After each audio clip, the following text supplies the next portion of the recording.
Ready അല്ലേ രണ്ടുപേരും? Okay, Privya, you will get 1 minute and your time starts now.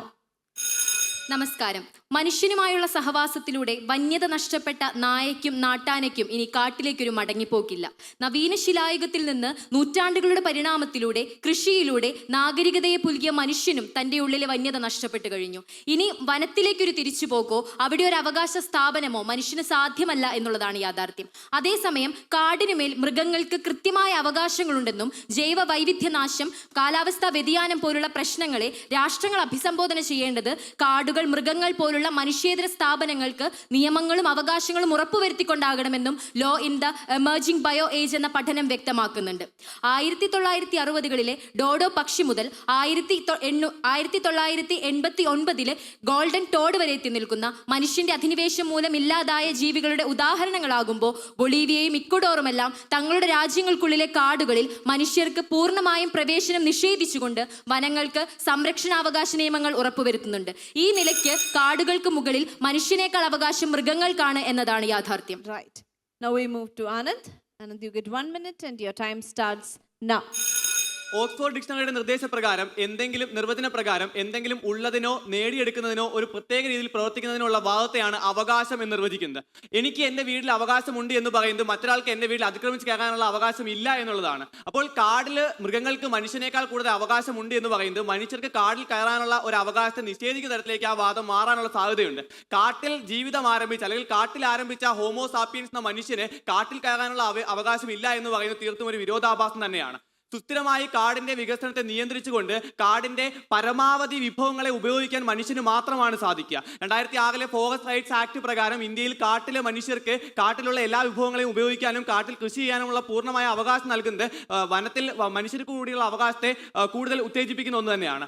Centre for disaster ഫിലാന്ത്രോപ്പിസിന്റെ കണക്ക് പ്രകാരം 2023 അമേരിക്കയിൽ 2.7 ബില്യൺ ഏക്കർ വനപ്രദേശം കാട്ടുതീയിലൂടെ നശിച്ചപ്പോൾ കാലിഫോർണിയയിലെ നൂതന ശാസ്ത്ര സാങ്കേതിക വിദ്യ ഉപയോഗിച്ച് അതിനെ ഒരു പരിധി വരെയെങ്കിലും പിടിച്ചുവെക്കാൻ മനുഷ്യനാണ് സാധിക്കുന്നതും പ്രധാനപ്പെട്ട പോയിന്റാണ്. Yes, Anand and Privya, 5 minute ആണ് ഡിബേറ്റ് സമയമുള്ളത്. Your time starts now. അവകാശത്തെക്കുറിച്ച് പരാമർശിച്ച സുഹൃത്തിനോട് പറയാനുള്ളത്, Nagaraja versus animal welfare board എന്ന് പറയുന്ന സുപ്രധാന വിധിന്യായത്തിൽ ഇന്ത്യൻ ഭരണഘടനയുടെ ആർട്ടിക്കിൾ 21 ഉറപ്പ് നൽകുന്ന അന്തസ്സോടുകൂടിയുള്ള പരിചരണം മനുഷ്യരെ പോലെ തന്നെ മൃഗങ്ങൾക്കുമുണ്ടെന്ന് സുപ്രീം കോടതി പ്രഖ്യാപിക്കുന്നുണ്ട്.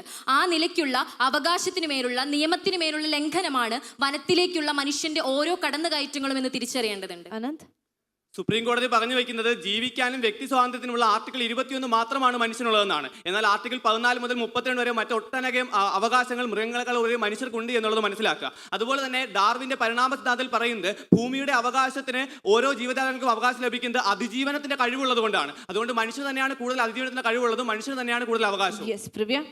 അതിജീവനത്തെക്കുറിച്ച് പറയുമ്പോൾ മരണത്തെ പോലും അതിജീവിക്കാൻ കഴിയുന്ന ജീവിയാണ് മനുഷ്യൻ. എന്നാൽ തങ്ങൾക്ക് നേരിടുന്ന വംശനാശത്തെ അതിജീവിക്കാൻ കഴിയുന്ന സാധ്യത മൃഗങ്ങൾക്കില്ല എന്നുള്ളതാണ്. എക്സ്റ്റിങ്ഷൻ എന്ന് പറയുന്ന അവസ്ഥ, കോവിഡ് പോലെയുള്ള ഒരു സാഹചര്യം ഉണ്ടാകുമ്പോൾ മരുന്ന് കണ്ടുപിടിച്ച് മരണത്തെ അതിജീവിച്ച മനുഷ്യൻ പക്ഷേ വംശനാശത്തെ അതിജീവിക്കാൻ മൃഗങ്ങൾക്ക് സാധിക്കുന്നില്ല എന്നുള്ളതാണ് യാഥാർത്ഥ്യം. എപ്പോഴെല്ലാം മനുഷ്യൻ മൃഗങ്ങളുമായി ഇടപഴകാൻ ശ്രമിച്ചിട്ടുണ്ടോ അപ്പോഴെല്ലാം മനുഷ്യന്റെ തന്നെ നിലനിൽപ്പിന് അത് വെല്ലുവിളിയായിട്ടുണ്ട്. എയ്ഡ്സ് മുതൽ പക്ഷിപ്പനി മുതൽ നിപ വൈറസ് വരെ മനുഷ്യൻ നേരിടേണ്ടി വന്ന മഹാമാരികളെല്ലാം ഈ പറയുന്ന വിധത്തിൽ കാടിനുമേൽ മനുഷ്യന് അധികാരമില്ല എന്ന കാടിന്റെ തന്നെ പ്രഖ്യാപനമാകുന്നുണ്ട്. യുഎന്നിന്റെ കണക്ക് പ്രകാരം ലോകത്ത് 22% അതായത് 1.6 ബില്യൺ മനുഷ്യരാണ് കാടിനെ ആശ്രയിച്ച് ജീവിക്കുന്നത്. അപ്പോൾ കാടിനെ ആശ്രയിച്ച് ജീവിക്കുന്ന മനുഷ്യരുള്ള ഈ ഒരു കാലഘട്ടത്തിൽ മനുഷ്യർക്ക് അവകാശമില്ലാതെ മൃഗങ്ങൾക്ക് മാത്രം അവകാശം കൊടുക്കുന്നത് മനുഷ്യരുടെ നിഷേധമാണ്. അതുകൊണ്ട് തന്നെ പ്രോജക്ട് ടൈഗർ, പ്രോജക്ട് എലിഫന്റ് ഉൾപ്പെടെയുള്ള വംശനാശ ഭീഷണി നേരിടുന്ന മൃഗങ്ങളെ സംരക്ഷിച്ചുകൊണ്ട് മനുഷ്യർക്കും മൃഗങ്ങൾക്കും ഒരുപോലെ വനത്തിൽ ഉപയോഗിക്കാൻ സാധിക്കുന്ന തരത്തിലേക്കുള്ള നിയമങ്ങളാണ് കൂടുതൽ ആവശ്യം. Right. കാട്ടിൽ ജീവിക്കുന്ന മനുഷ്യരെ കുറിച്ച്, ആദിവാസി സമൂഹങ്ങളുടെ അവകാശങ്ങളെ കുറിച്ച് പറയുമ്പോൾ തങ്ങളുടെ പൗരത്വം കൊണ്ട് പോലും തങ്ങൾ അധിവസിക്കുന്ന വനത്തിന്റെ വന്യതയെ നോവിക്കാത്ത ഈ സെന്റിനൽ ഐലൻഡിലടക്കം വസിക്കുന്ന മനുഷ്യരെ നാം ഓർക്കേണ്ടതുണ്ട്. അവരെ നാം കാണേണ്ടത് കാടിന്റെ തന്നെ ആവാസ വ്യവസ്ഥയോട് ചേർന്നുകൊണ്ടാണെന്നാണ് എൻ്റെ സുഹൃത്തിനെ ഓർമ്മിപ്പിക്കാനുള്ളത്. അതോടൊപ്പം തന്നെ നാം അവിടെ പോലും പ്രവേശനത്തിന് വിലക്ക് ഏർപ്പെടുത്തുന്നത് മറ്റു മനുഷ്യർക്കാണ് എന്നതാണ് യാഥാർത്ഥ്യം. Anand? സുഹൃത്തെ, സെന്റിനൽ ഐലൻഡിലുള്ളത് മനുഷ്യരാണ് എന്ന് കൂടി എന്റെ സുഹൃത്ത് ഓർക്കേണ്ടതുണ്ട്. മൃഗങ്ങൾക്ക് മാത്രമല്ല അവിടെയുള്ള മനുഷ്യർക്കും ഒരുപോലുള്ള അവകാശമുണ്ട് എന്നുള്ളതാണ് പറഞ്ഞു വെക്കാൻ സാധിക്കുന്നത്. ചുഴലിക്കാറ്റ്, കൊടുങ്കാറ്റ് അല്ലെങ്കിൽ കാട്ടുതീ ഉൾപ്പെടെയുള്ള പ്രകൃതിജന്യമായ കാരണങ്ങൾ കൊണ്ട് വനങ്ങൾ നശിക്കുമ്പോൾ മൃഗങ്ങൾക്ക് ഒരിക്കലും വനങ്ങളെ പുനഃസൃഷ്ടിക്കാൻ കഴിയില്ല. എന്നാൽ 550 ഹെക്ടറോളം വനത്തെ 30 വർഷങ്ങൾ കൊണ്ട് പുനഃസൃഷ്ടിച്ച ജാദവ് പായങ്ക് ഉൾപ്പെടെയുള്ള വനമനുഷ്യനായ ഇന്ത്യയിലെ വനമനുഷ്യൻ ഉൾപ്പെടെയുള്ള മനുഷ്യർക്ക് കാട്ടിനെ പുനഃസൃഷ്ടിക്കാൻ കഴിയുമെന്ന് തെളിയിച്ചിട്ടുണ്ട്. കാടിനെ പുനഃസൃഷ്ടിക്കുക എന്നതിൽ പറയുന്നത് പോലെ തന്നെ മൃഗങ്ങളുടെ സംരക്ഷണത്തെ കുറിച്ച് പറയുമ്പോൾ മൃഗങ്ങളുടെ സംരക്ഷണത്തിന് ഇടങ്ങളായി കാണുന്നിടത്ത് തന്നെ അവകാശ ലംഘനങ്ങൾ നടത്തുന്ന ജീവിയായി മനുഷ്യൻ മാറുന്നുണ്ട്. തായ്ലൻഡിലെ ഫുക്കറ്റ് സൂയിൽ $10 കടുവയ്ക്കൊപ്പം ചിത്രമെടുക്കാനുള്ള അവസരം അവിടുത്തെ അധികൃതർ നൽകുമ്പോൾ നമുക്ക് മുൻപിൽ എത്തിക്കുന്നത് ചങ്ങലക്കിട്ട മയക്കുമരുന്ന് നൽകപ്പെട്ട മൃഗങ്ങളാണ് എന്ന് അന്താരാഷ്ട്ര മൃഗസംരക്ഷണ സംഘടനയായ പെറ്റ കണ്ടെത്തുന്നുണ്ട്. അതുപോലെ തന്നെ സ്ലീപ്പിംഗ് സഫാരി എന്ന പേരിൽ നടത്തപ്പെടുന്നവയിൽ പോലും മയക്കുമരുന്ന് നൽകപ്പെടുന്ന മൃഗങ്ങളാണ് നമുക്ക് മുൻപിൽ എത്തുന്നത് എന്ന് ഹ്യൂമൻ ഫോർ അനിമൽ എന്ന സംഘടനയും ശരിവെക്കുന്നുണ്ട്. ആധുനിക ചിന്താഗതി പറയുമ്പോൾ അതിജീവനത്തിന് വേണ്ടിയിട്ടും ഭക്ഷണത്തിന് വേണ്ടിയിട്ടും ആവാസ വ്യവസ്ഥയ്ക്ക് വേണ്ടിയിട്ടുമാണ് മൃഗങ്ങൾ തമ്മിൽ തല്ലുകൂടുന്നത്. അപ്പോൾ നൂതന ശാസ്ത്ര സാങ്കേതിക വിദ്യ ഉപയോഗിച്ച് ലോകത്തുള്ള എല്ലാ മൃഗങ്ങളെയും നശിപ്പിക്കാനുള്ള കഴിവ് മനുഷ്യനുണ്ടായിട്ടും മനുഷ്യനത് ചെയ്യാത്തത് മൃഗങ്ങളെക്കാൾ ഉപരി സ്വയം മൃഗങ്ങളെ നശിപ്പിക്കുന്നത് സ്വയം നശിക്കാനുള്ള കാരണമാകുമെന്നുള്ള വിവേചനാത്മകമായ ബുദ്ധി മനുഷ്യനുള്ളത് കൊണ്ടാണ്.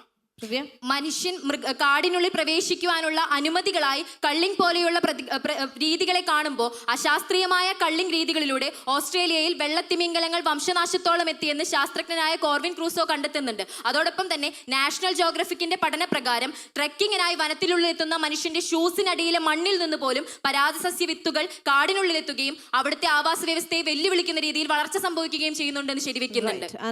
മനുഷ്യരായ ശാസ്ത്രജ്ഞർക്ക് ഇത്രയധികം കണ്ടുപിടുത്തങ്ങൾ നടത്താൻ സാധിക്കുന്നു എന്നുള്ളത് മനുഷ്യനെ കാടിനെ നിയന്ത്രിച്ച് മൃഗങ്ങളെ സംരക്ഷിച്ച് കാട്ടിലുള്ള വിഭവങ്ങളെ ഉപയോഗിക്കാനും കാട്ടിൽ കൂടുതൽ ഗവേഷണങ്ങൾ നടത്താനുമുള്ള സുസ്ഥിരമായ വികസനത്തിന് മനുഷ്യന് മാത്രമേ സാധിക്കൂ എന്നുള്ളതാണ് പറഞ്ഞു വയ്ക്കുന്നത്. മനുഷ്യൻ നടത്തുന്ന ഇത്തരം ഇടപെടലുകൾ മൂലം നഷ്ടപ്പെടുന്ന വനസമ്പത്തിനെ കുറിച്ച് പരാമർശിക്കേണ്ടതുണ്ട് എന്ന് ഞാൻ കരുതുന്നു. ഇന്ത്യയിൽ തന്നെ മനുഷ്യന്റെ പ്രവേശനം പൂർണ്ണമായി വിലക്കിയിട്ടുള്ള ദേശീയോദ്യാനങ്ങൾ മറ്റു വനപ്രദേശങ്ങളെക്കാൾ 75% കൂടുതൽ ജൈവ വൈവിധ്യ സമ്പത്തുണ്ട് എന്ന് സ്റ്റഡി ഓൺ ഇന്ത്യൻ ബയോഡൈവേഴ്സിറ്റി 2020 എന്ന പഠനം വ്യക്തമാക്കുന്നുണ്ട്. ഇത്തരത്തിൽ മനുഷ്യന്റെ പ്രവേശനം പൂർണ്ണമായി നിഷേധിക്കുന്നതിലൂടെ പരിമിതപ്പെടുത്തുന്നതിലൂടെ വനസമ്പത്തിന്റെ കൂടി സംരക്ഷണമാണ് നാം ഉറപ്പുവരുത്തുന്നത് എന്നതാണ് യാഥാർത്ഥ്യം. എന്നാൽ പ്രിയ സുഹൃത്തെ, ട്വിങ്കിൾ എന്ന വെബ്സൈറ്റ് പുറത്തുവിട്ട കണക്ക് പ്രകാരം മഴക്കാടുകൾ ലോകത്തുള്ള 70% ഔഷധ സസ്യങ്ങളുണ്ട്. അപ്പോൾ ഈ ഔഷധ സസ്യങ്ങളിൽ കൂടുതൽ ശാസ്ത്രീയമായ ഗവേഷണം നടത്തി മനുഷ്യനും മറ്റ് മൃഗങ്ങൾക്കുള്ള അസുഖങ്ങൾക്കും ഒക്കെ പരിഹാരം കണ്ടെത്തേണ്ടത് മനുഷ്യന്റെ ശാസ്ത്ര ഗവേഷണത്തിന് അത്യാവശ്യം തന്നെയാണ്. മനുഷ്യൻ എന്ന് പറയുന്നത് ശാസ്ത്രീയമായും സാങ്കേതികമായും ഏറെ നേട്ടങ്ങൾ കൈവരിച്ചു. നിങ്ങളുടെ ഡിബേറ്റ് ടൈം ഇവിടെ അവസാനിക്കുകയാണ്. ഇനി ജഡ്ജസിന്റെ ക്വസ്റ്റ്യൻ ടൈമാണ്. ആനന്ദനോടാണ് ചോദ്യം. നമ്മുടെ സമൂഹത്തിൽ ഇപ്പോൾ സുരക്ഷ, നമ്മുടെ സമാധാനം, ക്രമസമാധാനം ഇതെല്ലാം പാലിക്കുന്നത് പോലീസാണ്. പോലീസ് ഇല്ലെങ്കിൽ നമുക്ക് ജീവിക്കാൻ പറ്റില്ല. പോലീസ് ഒരു സമരം ചെയ്താൽ ഭയങ്കര പ്രയാസമായിരിക്കും. പക്ഷേ പോലീസ് അങ്ങനെ ചെയ്യുന്നു എന്നതുകൊണ്ട് നമ്മുടെ വീടിനകത്തെ നമ്മുടെ ജീവിക്കാനുള്ള അവകാശം പോലീസിനാണ്, അല്ലെങ്കിൽ പോലീസിനാണ് കൂടുതൽ അവകാശം എന്ന് പറയുന്നത് പോലെ ആവില്ലേ നമ്മൾ കാടൊക്കെ സംരക്ഷിക്കുന്നതും കാട്ടിലെ മൃഗങ്ങളെ സംരക്ഷിക്കുന്നതൊക്കെ മനുഷ്യനാണ്. അതുകൊണ്ട് കാട്ടിലും മനുഷ്യനായിരിക്കണം കൂടുതൽ അവകാശം എന്ന് പറയുന്നത്. ആ താരതമ്യം ശരിയാണോ? ഓക്കെ ആനന്ദ്, ചോദ്യം ക്ലിയർ അല്ലേ? You get 30 seconds and your time starts now.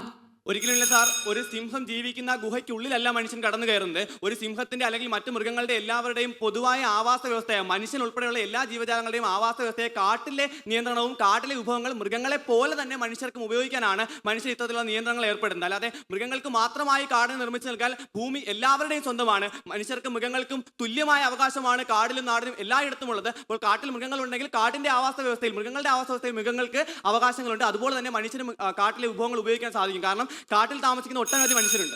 Yes, ആനന്ദിന്റെ സമയം അവസാനിക്കുകയാണ്. നൗ പ്രിവ്യോടാണ് ചോദ്യം.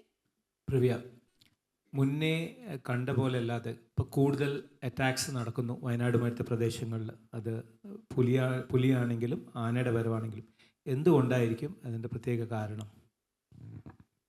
ചോദ്യം ക്ലിയർ അല്ലേ പ്രിവ്യ? പണ്ടൊന്നും ഇത്രയധികം ആനിമൽ അറ്റാക്സ് ഉണ്ടായിരുന്നില്ല. അപ്പോൾ വയനാട്ടിൽ ആനയുടെ ആഗമനവും മറ്റേ സിറ്റിയിലേക്ക് ഇറങ്ങി വരുന്നതും പല ഇൻസ്റ്റൻസസ് അവിടെ സംഭവിക്കുന്നു. എന്തായിരിക്കും അതിൻ്റെ കാരണം? പണ്ടില്ലാത്തതിനെക്കാട്ടും കൂടുതൽ ആനുവൽ അറ്റാക്സ് കൂടാനുള്ള കാരണം എന്തായിരിക്കും എന്നുള്ളത്. All right, you get 30 seconds and your time starts now. വനാതിർത്തികളിലേക്ക് മനുഷ്യൻ അതിക്രമിച്ചു കയറുന്നതും അധിനിവേശം നടത്തുന്നതും തന്നെയാണ് അടിസ്ഥാനപരമായി ഇത്തരത്തിലുള്ള വന്യമൃഗങ്ങളുടെ അക്രമങ്ങൾ വർദ്ധിക്കുവാനുള്ള കാരണമായി ഞാൻ കാണുന്നത്. ഈ നിലയ്ക്ക് വനത്തിനുള്ളിൽ മനുഷ്യനേക്കാൾ അധികാരം മൃഗങ്ങൾക്കുള്ളപ്പോൾ വനാതിർത്തി പൂർണ്ണമായും മൃഗങ്ങൾക്ക് നൽകേണ്ടത് മനുഷ്യന്റെ ഒരു ഉചിതമായ തീരുമാനം തന്നെയാണ്. 1966 അന്താരാഷ്ട്ര നീലത്തിമിംഗല സംരക്ഷണ സമിതി നീലത്തിമിംഗല വേട്ടയിൽ നിന്ന് മനുഷ്യനെ സ്വയം പ്രതിരോധിക്കുന്നുണ്ട്. അത്തരത്തിൽ സ്വയം പ്രതിരോധത്തിന് ശേഷിയുള്ള ചിന്താശേഷിയുള്ള മനുഷ്യൻ ആ സാധ്യതയില്ലാത്ത മൃഗങ്ങളിൽ നിന്നും വ്യത്യസ്തനാണെന്ന തിരിച്ചറിവ് നമുക്ക് ഉണ്ടാകേണ്ടത്. Okay, Privya and Anand. രണ്ടുപേരുടെയും സമയം ഇവിടെ അവസാനിക്കാൻ ഒന്ന് കൈകൊടുത്ത് പിരിഞ്ഞോളൂ. Thank you so much. Let me invite the next pair onto stage. Federal Bank Speak for India Kerala Edition Season 8 in association with Madhrbhoomi.